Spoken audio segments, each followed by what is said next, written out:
Boa noite a todos. Nós somos a Igreja Presbiteriana em Porto de Santana.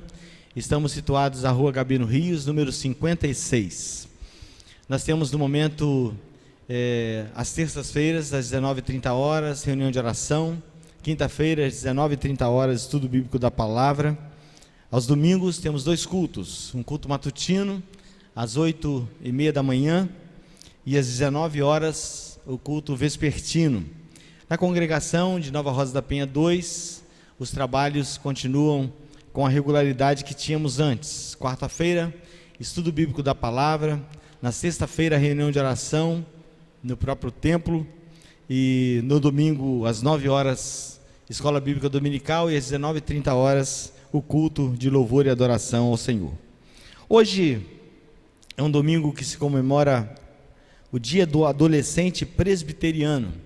Eu gostaria de dar uma fala a respeito desse período da vida e vou ler na primeira carta de João, capítulo 2, a parte B do versículo 14, diz assim: Eu vos escrevi porque sois fortes e a palavra de Deus permanece em vós e tendes vencido o maligno.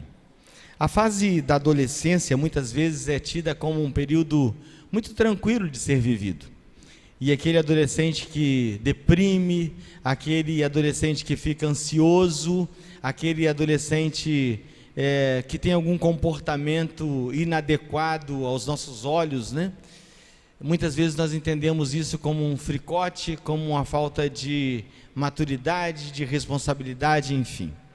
Na verdade, nós devemos olhar para o adolescente com um olhar mais misericordioso, ter um discernimento melhor com relação a essa fase.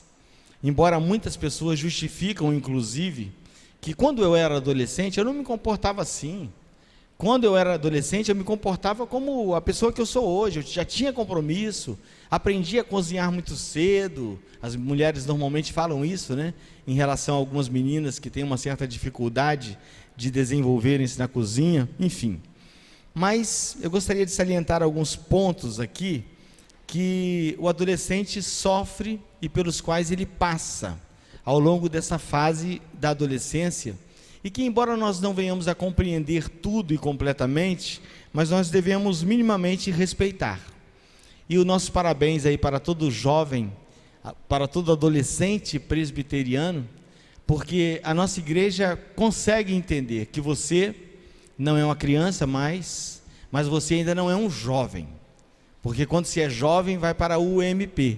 Quando se é criança, está na UCP. E o nosso adolescente está na UPA. Nós entendemos que essa fase, essa faixa etária é muito importante. Nós temos conselheiros, nós temos orientadores, tanto aqui como na congregação, que cuidam dos nossos adolescentes.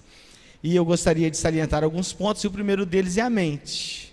A mente do adolescente, ela sofre muito nesse período, porque até então ela vem pensando como criança, e quando chega a essa fase da adolescência, ela não é criança, mas também não é adulta. Então as suas responsabilidades passam assim a ficarem confusas. Aquilo que antes elas não tinham que pensar, agora elas passam a ter uma responsabilidade de pensar.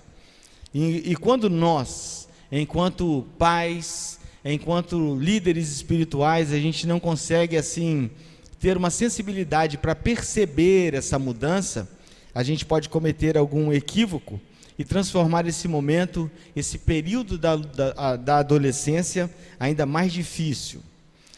Além da mente, tem a questão da configuração que o adolescente tem do pai, porque quando se é criança, o adolescente olha para o pai, olha para a mãe como a figura do benfeitor.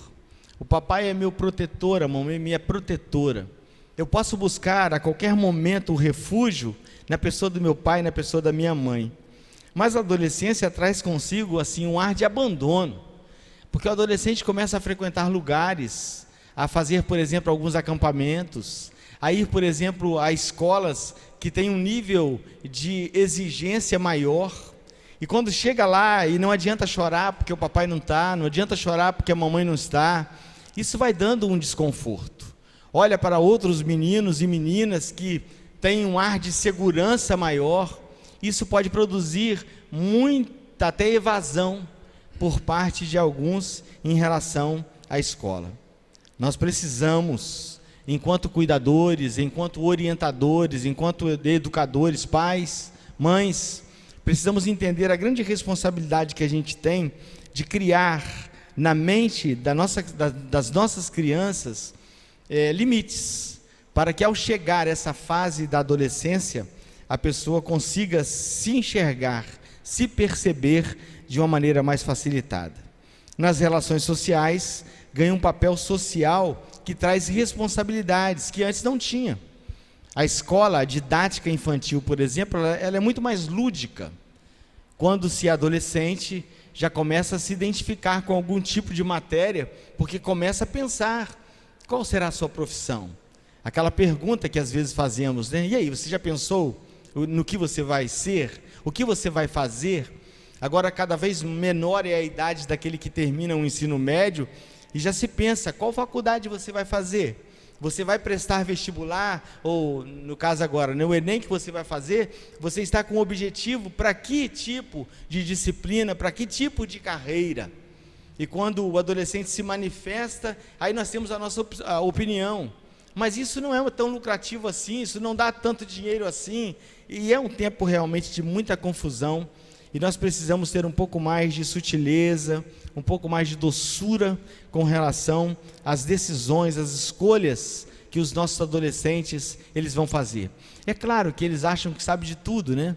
E que já viveram tudo, e que nós, até então, que éramos os benfeitores e que sabíamos das coisas, chega um momento que eles acham que a gente realmente não sabe de nada. Mas é o tempo da gente ter paciência, inclusive com isso. A quarta mudança que eu gostaria de trazer é a mudança do próprio corpo, muito especialmente as meninas sofrem uma mutação assim considerável. Elas batem mais nos móveis, porque elas estão acostumadas com o corpo de criança, e agora com esse corpo de moça, de uma pessoa mais formada, é realmente algo muito novo para elas. E é muito interessante, né, quando a gente consegue entender isso, ou pelo menos respeitar esse momento da vergonha da voz, por exemplo, do menino, né, que antes era uma voz fina, agora não é nem grave, nem fina, e a gente às vezes brinca e deixa a pessoa constrangida. Precisamos ter muito jeito, até porque nós não estamos mais no século XIX. Lá no século XIX, a ideia é que não existia essa fase, existia a criança e existia o jovem. A menina de 12, 13, 14 anos já era pronta, já estava pronta na cabeça daquela cultura para ter um relacionamento conjugal. Nós entendemos hoje, e nós louvamos a Deus por isso, né? Entendemos hoje que existe um estatuto para os adolescentes, e que esse estatuto ele foi estabelecido, ele foi criado, ele foi redigido por pessoas competentes, que trouxeram para eles direito de viverem essa fase da vida. E a Igreja Presbiteriana do Brasil respeita esse momento, e por isso tem a UPA. E se você é adolescente, está ao alcance de nossa voz, entre também para a UPA, faça parte, se envolva e aprenda como se relacionar, como viver melhor nessa faixa etária da sua vida. Convido a Ana Clara, que já foi muito envolvida com os adolescentes, e que agora já está também saindo dessa fase, né? Que vai orar agora pelos adolescentes. Senhor Deus, muito obrigada pela oportunidade que o Senhor nos dá de estar aqui nessa noite, para ouvir um pouco mais da Tua palavra e adorar ao Teu nome.